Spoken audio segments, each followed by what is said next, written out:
Should Robert Pattinson's Batman be in the DCU? No. Just no. As much as I love the Batman and Matt Reeves' take on the character, he's simply not suited to be in a universe filled with gods and monsters. We need a more fantastical Batman who can actually keep up with the superpowered beings.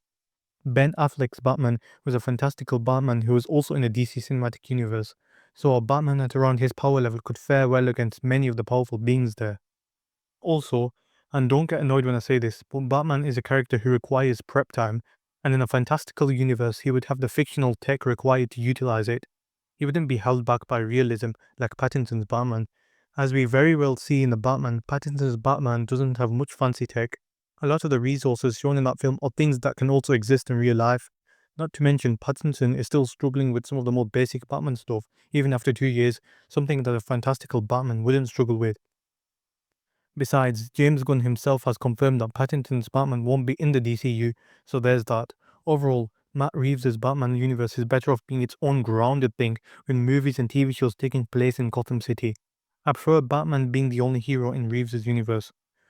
Despite me not wanting Pattinson's Batman to be in the DCU, there is something I have been thinking that could work.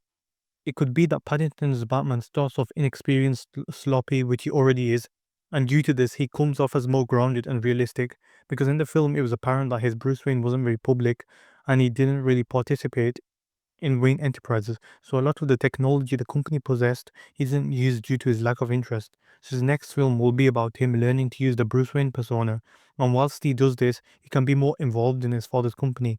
This way, he can utilize the technology there and modify it for its own purposes.